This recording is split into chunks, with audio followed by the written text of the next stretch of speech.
The Mark Thompson Show. It was great. I loved it. How would you handle this? We could try ignoring it, sir. Morning. You cannot say you love your country. Where are my weed smokers at? Stay at home and get baked. Right on, everyone. It is such a pleasure to have a really big-brained person joining us. And this is a provocative book that she has written that has met its moment. And in fact, her body of research has met its moment.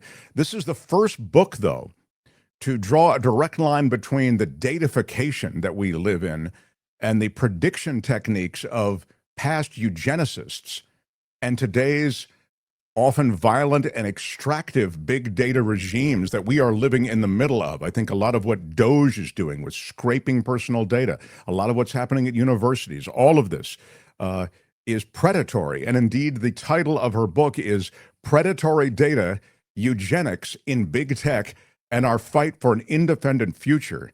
And independent future feels as though it's an elusive dream. But Anita Chan joins us from University of Illinois. Hello, doctor. Hi, good morning. And it is exciting to talk to you because your book really does touch on the very elements that we, I think, are living either distinctly or in an implied way. I mean, seeing our data surrendered, oftentimes without our knowledge, and having the data used potentially, weaponized against us. Now, the eugenics part of all of this, I want to get into a little bit more because I think that's what people may say, really? I mean, eugenics, I thought that was a thing that we, but it's actually very much alive. Give us the overview, and then I want to drill down with you. I've got some specific questions. Yeah, thank you for that question. Well, in many ways, the question that you're asking is not a surprising one. I mean, I wrote this book in many ways as a love letter to my students in information sciences, many of whom go on to work in professional data science industries and have careers working at top data science companies and AI companies. And many of whom, especially right now, are feeling really, really deeply ambivalent about it. And there's a real reason why they have all those misgivings, because the way data-driven systems today stratify human life, reify racial and class-based hierarchies, and operates on logics of continual assessment to evaluate human life and populations in ways that we've seen just essentially marginalize and alienate and punish minoritized populations, has a history that's over a century old, and it's really tied to a eugenics history. It's just that my students in data sciences are generally not taught that history. But the methods in correlation and prediction and statistical regression that they're all taught as sort of the fundamentals of how data science systems are meant to work, and that they're asked to learn and professionalize themselves in really were established really over a century ago by eugenic researchers. People like Francis Galton, Charles Davenport, Henry Goddard, Madison Grant, among so many, many decorated and privileged and elite scientific men primarily. And it was these eugenic researchers who over a generation ago, multiple generations ago, seeded what I argue was likely the world's first cross-continental global movement to datify populations and to monitor unfitness, with their goal being from the very beginning, from the get-go, to literally remake democratic societies into ones that embraced natural hierarchy, so that the survival and essentially the interests of white Western elites and now techno-elites could be prioritized.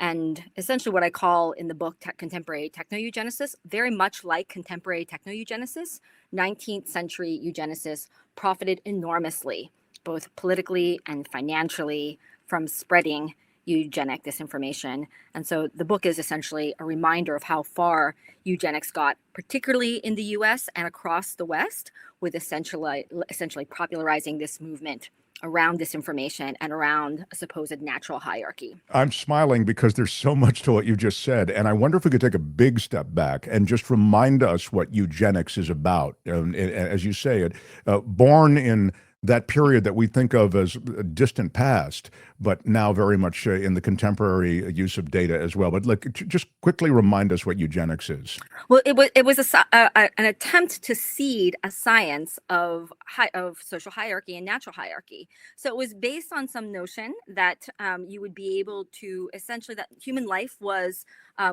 unequal. Something, of course, that within Western liberal democracies we have structured society essentially against. But eugenicists were obsessed with this notion that life was unequal, not just that life was different, right? That we see diversity in all forms of biological life, but that there was essentially some version of hierarchy, better and worse, fit and unfit, and that all of this was genetically determined.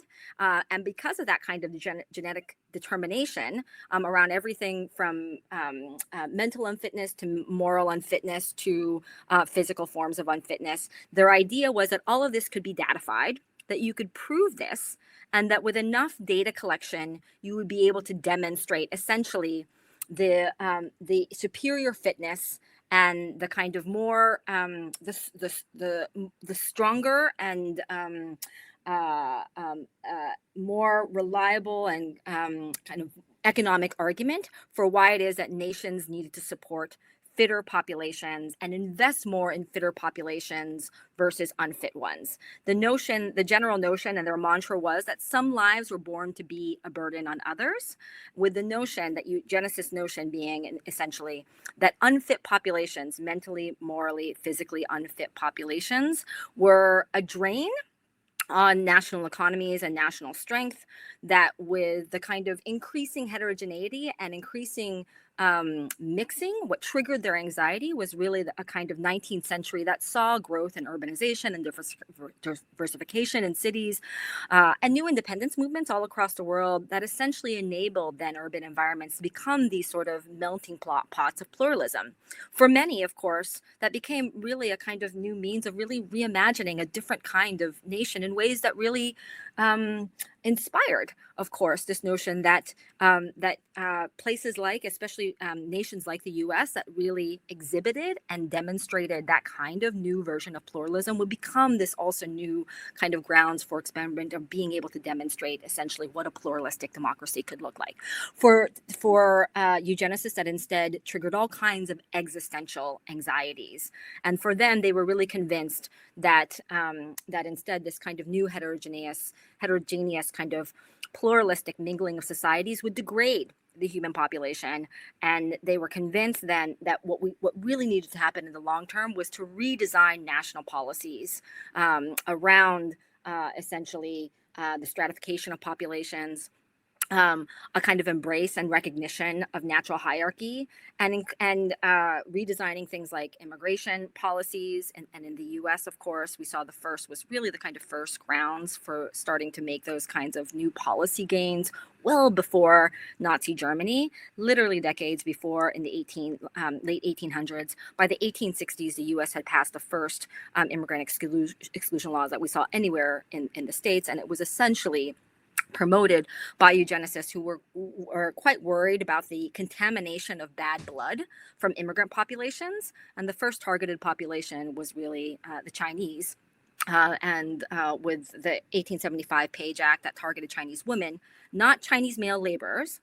So this was not about labor competition. It was really an argument against the contaminating bad blood of Chinese women, female immigrants who were coming in, especially the notion that they would pass on things, not just sort of bad diseases, but would contaminate white, well-born populations with things like moral weakness, proclivity to the drink and laziness and drugs, etc., and sort of proclivities towards moral failings and physical failings that essentially which would later manifest as economic and national failure.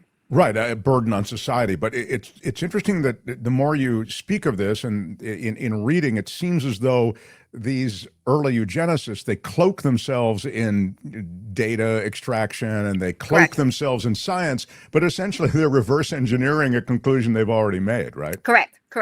That's right. Yeah. I mean, really from the very, very get-go, and you can see this in Galton's earliest writings. Sir Francis Galton was the sort of is credited with being the famed sort of father of eugenics, a British biostatistician, also a cousin to Charles Darwin, who was really obsessed with counting.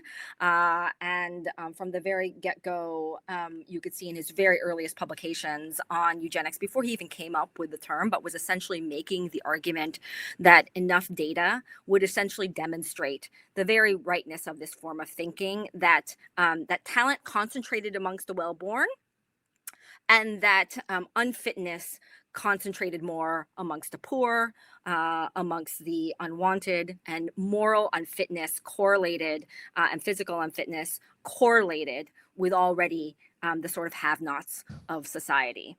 And so if you could protect the well-born, really was the kind of argument. And if you could concentrate resources amongst the already fit and the well-to-do populations, that was a better formula, not the sort of support of welfare societies and welfare policies and public education. If you could instead just invest in the gifted, that was the way to really strengthen a national population and to assure national security moving forward. Again, you detail so much, but I want to kind of now skip to present day and the data mining that's going on, but the oppressive way in which data is being gathered with that same kind of methodology, or at least a conclusion where it seems as though the same kind of reverse engineering is going on. Like they've started with this notion about this group of the population that they view as superior. Yeah. And everything else when it comes to data mining and building a data set is done in service of that conclusion that they've already come up with. Yeah, I mean, it's no accident that today's sort of contemporary data economies are ones that are continuously profiling populations. And we've already seen have really resulted in economies and ecologies that continuously stratify and segment populations, but also disproportionately impact minoritized populations in deeply negative ways. And that's no accident, because today's techno-eugenicists are ones who have quite cynically, seen and built their systems in ones that privilege certain populations over others, and that maintain the kind of logic of eugenics that's continued throughout the century. In many ways, it has a lot to do with, again, their own sort of self-assurance of themselves as this sort of privileged population, one that's already sort of a model of what genuine fitness should look like, and that therefore shouldn't be subject to the same kinds of rules and regulations that other populations have. Those sorts of rules and regulations are really for just average or middling or non-meriting populations, but for the most fit and the talented, the most meriting, as they oftentimes refer to themselves over and over again, the most intelligent.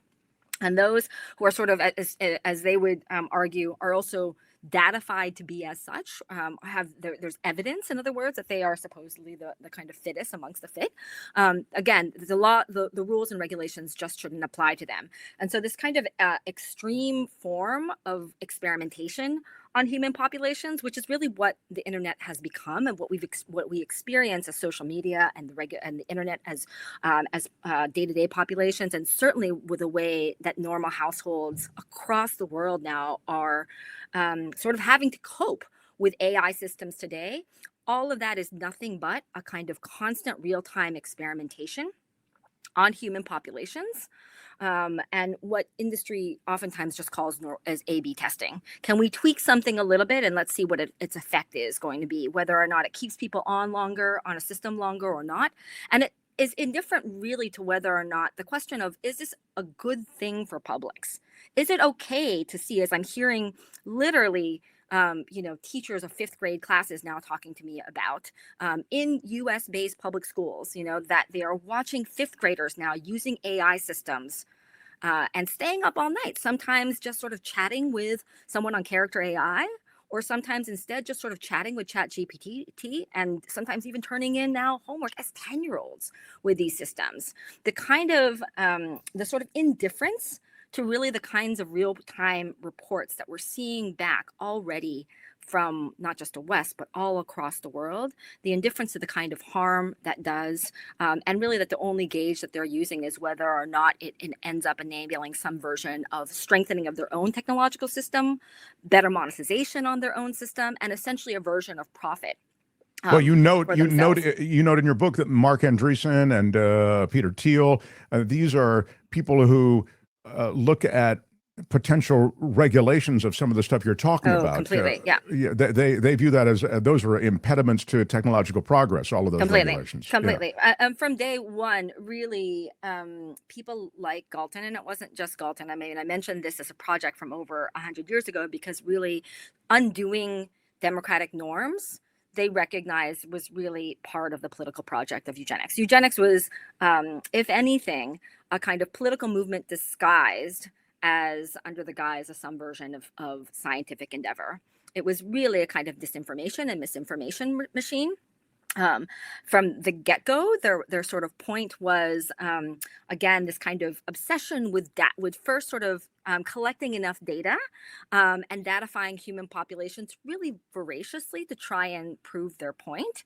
But the numbers never worked out. I'll just give a nod to one of the sort of early stories of Galton, who was, again, so obsessed with counting that he would stand on the corners of various London neighborhoods with an invisible counter that he had devised on himself. So eugenicists were obsessed with creating new datification technologies Sure. even 100 years ago. So he would stand on various corners of London neighborhoods, sort of counting, as he called it, beautiful women, attractive women, with the notion that he thought he would be able to prove and correlate that beauty concentrated, of course, what he subjectively would argue was real beauty, and attractiveness concentrated more in the well-off neighborhoods of London versus the non-well-off neighborhoods, right? And so again, attempting over and over again to try and collect data in an effort to demonstrate and to prove empirically that human populations were just not equal, and that you could correlate, again, crime and laziness and unwanted characteristics more amongst the poor, and that intelligence, strength, better moral qualities, and efficiency, productivity, all of that concentrated more amongst well-born populations. The data never played out. Even now, it still doesn't ever play out. So, when you see Doge attempting to sort of demonstrate, how inefficient, various offices across government are, the receipts never add up. They never actually itinerize what they say they claim to be doing. But that's was never really the point. Much of the point was really for them to start to create a theater of that sort of argument, and to see who they could sort of lure in through that kind of argumentation to continuously push the needle further and further right, so that if we could essentially convince a larger and larger public that these democratic norms could be undone. Maybe not for everyone. Let's just start with these populations first. Let's just start with criminals first. Now let's just start with the immigrants that we don't want in here. And gradually that pool becomes larger and larger and larger. When you look at eugenic gains around immigration policy in the US, they didn't happen overnight. They started with the 1875 Page Act that targeted Chinese women specifically, expanded by 1883 to Chinese men and laboring populations, but also political dissidents, right? Now starting to get larger and larger. And by the 19 teens, by 1917 and 1924, expanded to include Europeans, Southern Europeans, Eastern Europeans really explicitly, also obviously Jewish immigrants as well, right? And so the pool gets larger and larger and larger. But it's a sort of game of, again, attempting to sort of make that argument and to get publics comfortable with the notion of undoing democratic norms and rights for certain populations first, and then starting to expand that argument.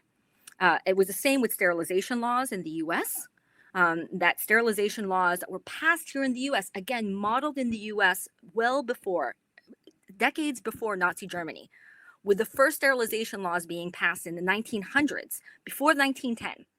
So that by 1909, California was on the books as one of the first states to have forced sterilization of the unfit.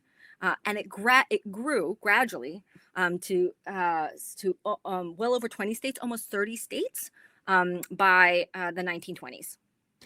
It's a remarkable thing. And of course, you can't help but look at what's happening today and see the echoes of what you're talking about. I mean, as you say, it starts with those who are violent criminals, then it's criminals generally, then it's these immigrants, then you expand it to political dissidents, et cetera. Now, there were initiatives that you point to, community-based data initiatives in your book, Yes. that where immigrants, many of these populations that were being targeted, were able to assemble, they were able to strategize, they were able to help themselves as a community. I'm wondering if the Hull House project you point to in Chicago. I'm wondering if you can give me a way in which today, with the technology seeming so fearsome in its power, a way in which we today can protect many of these communities and protect ourselves from this datafication and from this predatory culling of our data. Yeah, I'll say a little bit about the Hull House and sort of the lessons that I, really underscore for my students to sort of take away from it, because they forget about that as well. And if there's something about, really what the sort of book is sort of trying to underscore, the lessons of this is not just the lessons of history, but also embrace a version of data pluralism. That knowing your history, having historical methods, having other ways of knowing the world that aren't just about either quantified modes of data or sort of just listening and trusting what AI systems spit out to us, because AI systems do terribly when it comes to versions of local history, especially accountable history. Local archives, global archives all across the world are very, very not just underrepresented, but terribly the problem with AI systems is they never let you know that they're not actually them drawing from and considering history in more sort of nuanced context. They never tell you They're what good they're at not. faking it. They're Right. really good at faking it. AI Exactly. systems. Yeah. Exactly. But the lessons from Hull House are really ones. It's Hull House was a turn of the century settlement house, probably the most famous settlement house in the U.S. in a moment where there was a settlement house movement growing all across urban spaces in the U.S. and in England and in the West, really to sort of address growing problems of urban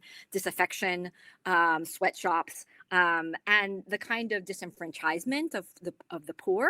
Well, Hull House was an exceptionally successful one. It was founded by Ellen Gates Starr and Jane Addams, famed feminists, also partners of the time, and they really created an alternative research environment for researchers who were alienated from the kind of dominant academy of the day, and also sort of the dominant models of understanding what poverty was, which essentially leaned into a version of either individual failing based on eugenic modes of thinking, that you were sort of biologically pre-programmed to have these sorts of forms of individual moral, physical, and mental unfitness that then sort of made you more inclined to be lazy or to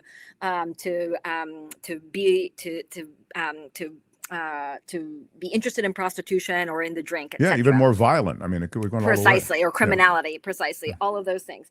So, Hull House really leaned away from all of those sorts of things and was really instead interested in fostering an alternative research community that embraced a very different kind of model of explaining poverty, which is again one of the defining questions for social sciences of the day. It still remains very much one in many ways still today. They instead leaned into an argument that was about structural oppression.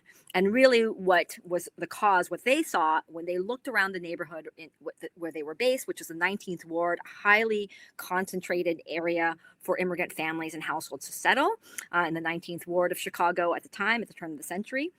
In many ways, it still actually is.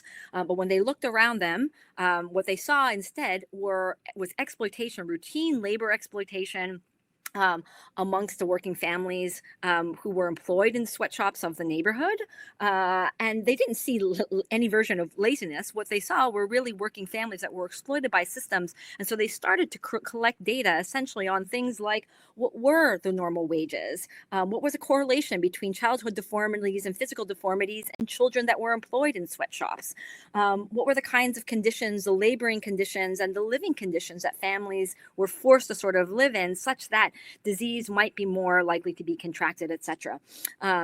And based on the kind of data collection that they had, it was published in volumes like the Hull House Maps and Papers, published in 1895, again, replete with various kinds of data visualizations. Data visualizations are not a sort of new format or technology or mode of communication. They really date back well over a century, and especially in this And data kind of visualizations again are what?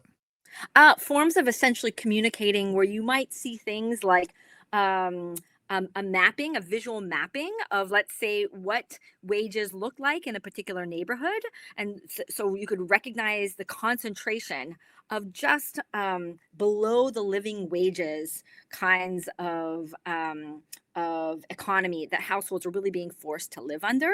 So Hull House would do things like go to door and collect survey data to ask households what were living wages, again, what were the conditions that they were seeing, and then translate that into visual forms of representation, color-coded maps. We see them all the time on the internet when we see versions of graphs and tables that are meant to kind of demonstrate a kind of mapping of the empirical world and translate that really to broader audiences and wider audiences than just sort of experts and specialists, with a notion that sometimes you can really move conversations. And Hull House was fantastic at doing this and being able to create conversations with local legislators in Illinois, and eventually to allow publications like Hull House Maps and Papers to travel well across the United States, so that it really became a model for a number of other settlement houses as well to do research. But more importantly, it helped to pass things like the 8-hour workday, anti-child labor laws, workplace regulations around safety and toxicity exposures. It was really a kind of bed for not just documenting what did labor exploitation look like, what did structural oppression look like, that created cycles of poverty that were almost impossible for families to climb out of, but also what could be possible in terms of other sorts of new ways of managing workplaces, such that you might be able to have some other version of more just society that address those kinds of structural oppressions. What might that look like? What might regulations start to look like? And so they were really a hotbed for being able to create these sorts of what I argue for as pluralistic conversations around data and methods around data pluralism. So bringing in qualitative uses of data with quantitative surveys and visualizations, again, to communicate with broader audiences, but also to demonstrate the power and necessity of personal narrative, human forms of data collection and the human voice, and to really sort of humanize data and the kind of families and forms of oppression that were really at the center of all this. It was the real data collection. It sounds like, I mean, that was the actual data collection. I mean, everything else was masquerading as data collection. So if you have the Hull House model applied to contemporary society, how do you see it?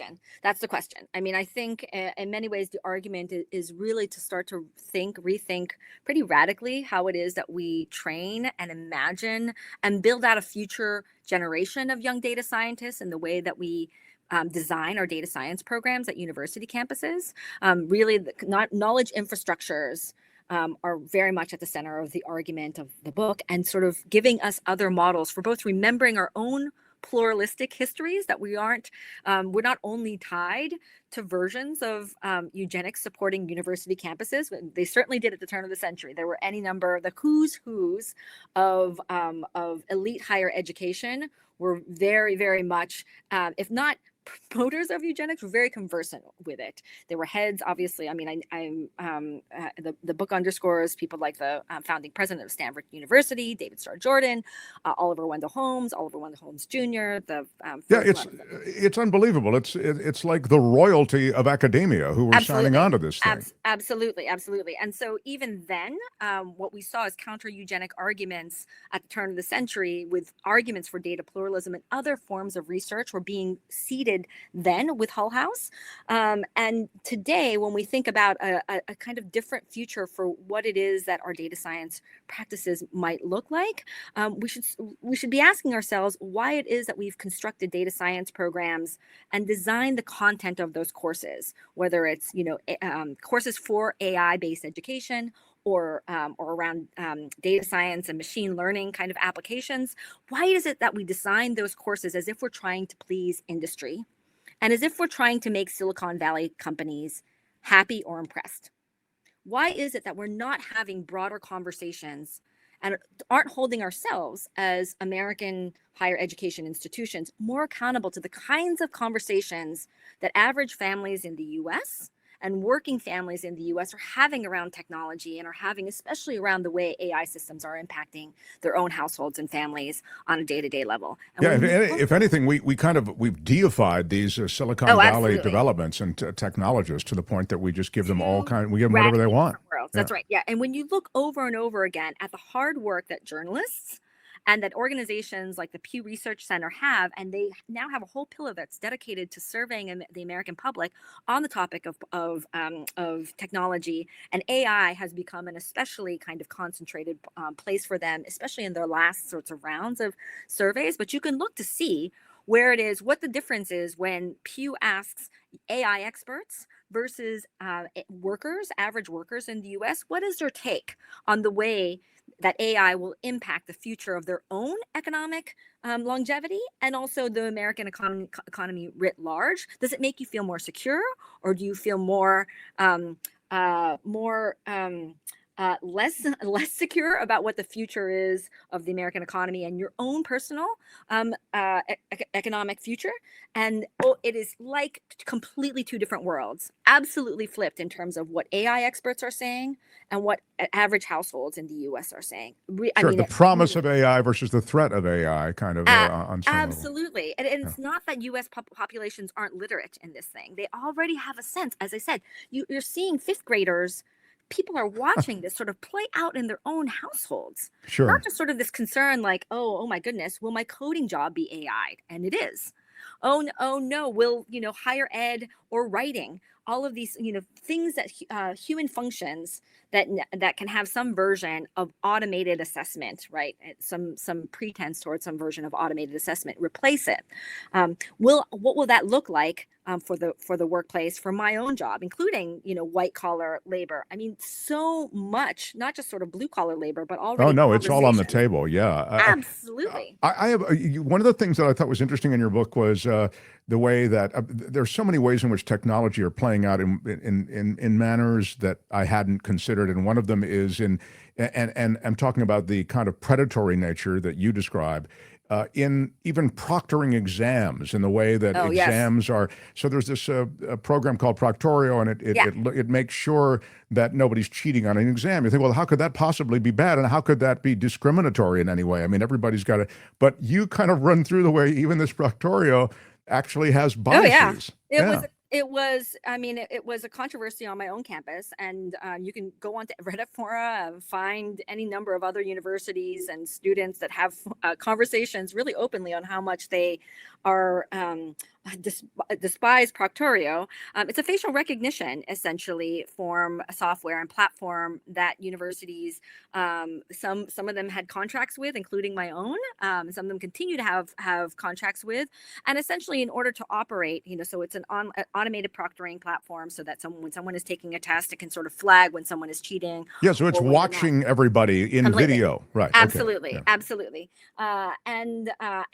Yes, and taking that data in and also building a model based on what its sort of version of the norm is, and also what its version of non-normal behavior looks like. But what it was found to do over and over again was to discriminate not just against students of color, which we already knew facial recognition technologies over and over again bias around, with people with darker skin tones, and sometimes also non-binary folks as well, like not being well recognized by these systems. But in this case, it was our Students for Disabilities and our Disabilities Research and Educational Services Office that was documenting that it was students, especially with disabilities, who were being flagged, disproportionately being flagged as cheating when they weren't cheating. They just weren't being modeled as a norm.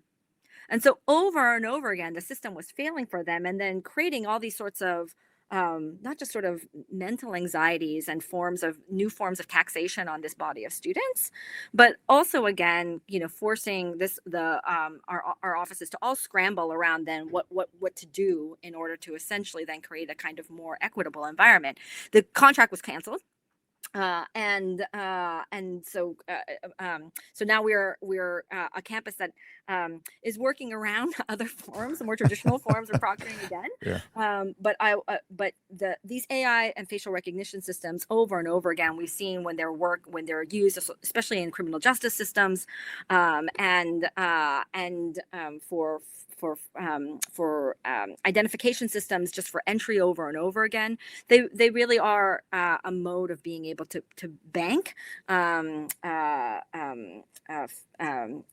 identification for individuals now, with the notion that it will be more convenient for you if you just sort of acquiesce to these recognition systems. But many of these systems, again, over and over again, have been demonstrated to really sort of over criminalize and over flag populations of color and minoritized populations, and they're really being used again for recognition systems for cross-border populations. Yeah, you point out the kind of content moderation that you find internationally from systems that are U.S. systems, as I recall, that are much looser, we'll put it that way, with content moderation, with non-English speaking data that was coming in. And this is my recollection in your book, isn't that right? Yeah. It's I think the part you might be thinking about is really around the notion of how it is that non-English speaking social media platforms are really have a different level of safety and security than English-based social media platforms. Yeah. And it was what was found essentially when the Frances Haugen Facebook papers were released in 2019, were opened up. Essentially, what was one of the things that was revealed was how much Facebook as a company was investing in safety and security writ large, which wasn't sufficient. But of that infrastructure that had set up, 84% of that was only concentrated in the U.S. and 16% of that was really being distributed across the rest of the world. And so it was a huge explanation for many human rights workers all across the world, especially ones who are working in contexts like South Asia, like India, where any number of different sorts of acts of violence were being documented, literally hundreds of them, against of documented, targeted, social mediated forms of hate crimes and violence against minoritized populations, especially Dalit and Muslim populations. And then places like Myanmar, where a whole human rights kind of violation of genocide and ethnic cleansing was being reported by the UN, with a special call out to the way that social media was being explicitly used by the ruling government as a kind of right-hand technology to sort of fan the flames of ethnic hate and violence against minority Muslim populations, Rohingya Muslim population in Myanmar. All of this was being reported over and over again by various human rights organizations and Global South nonprofits, reporting back to the company with very, very little, if any, response at all.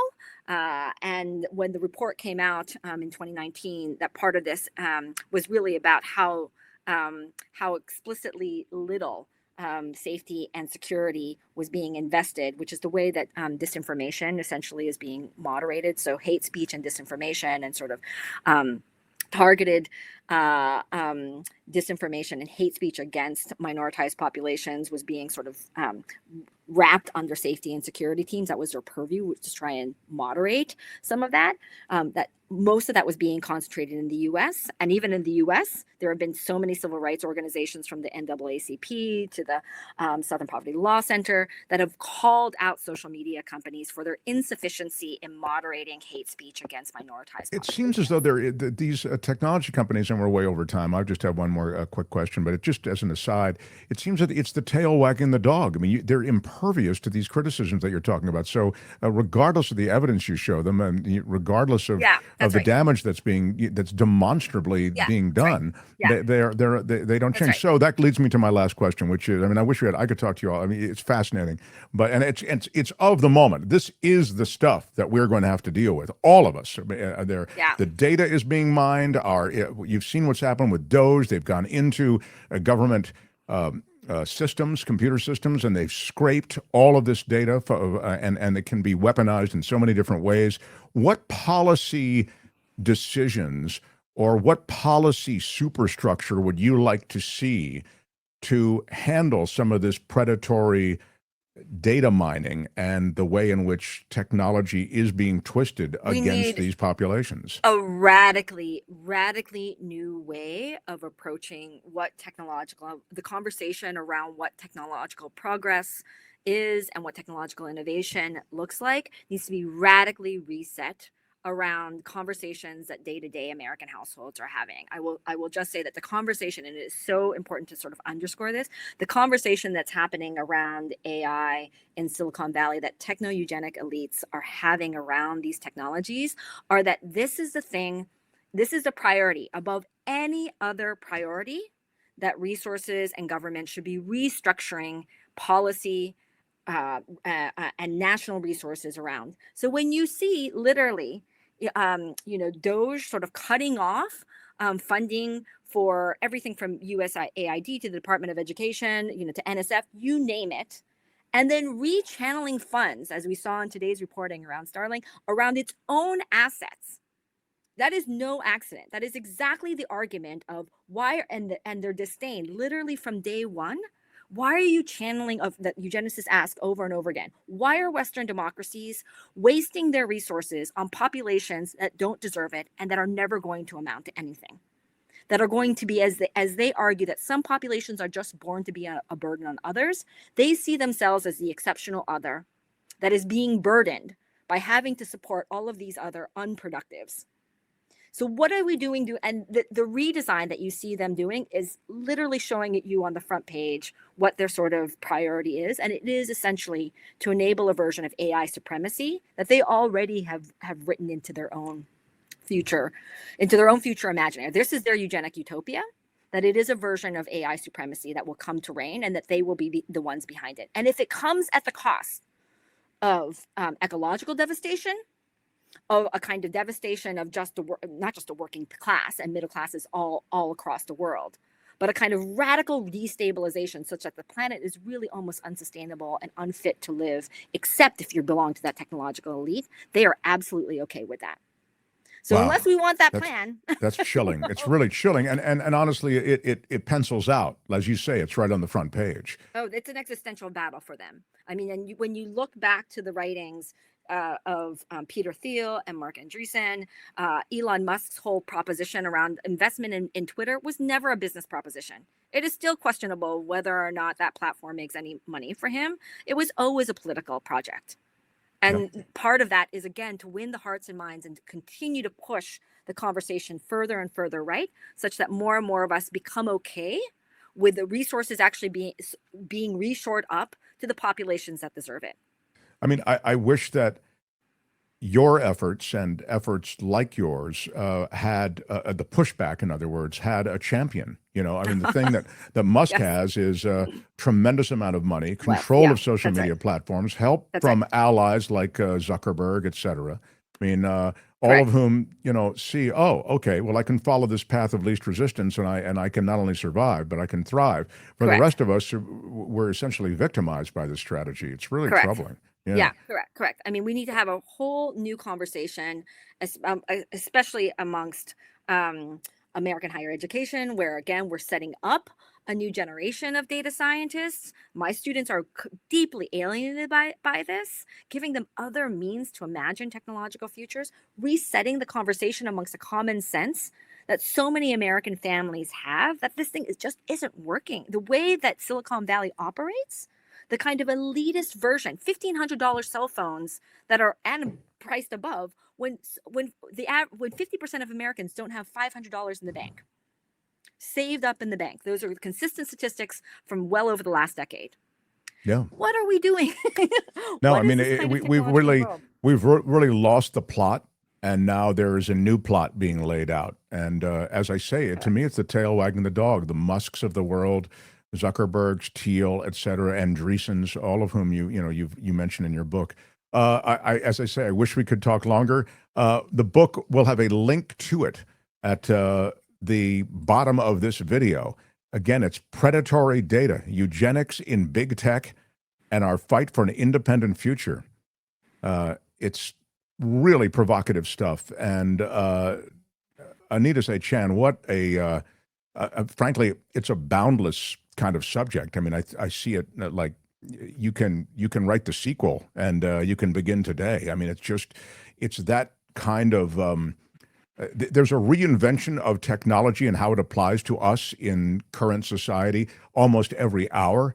And what's interesting to me about this book, and I just think it's once again another example of how, history does repeat itself. And in the history, you see these eugenicists just taking on a different form in contemporary society. It's fascinating. So I congratulate you on your work.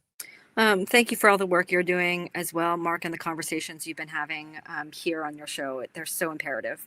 Thank you, and please come by again, and we will we'll show you more love for your work. It's really it's so well done. So thank you, Professor. Talk to you soon.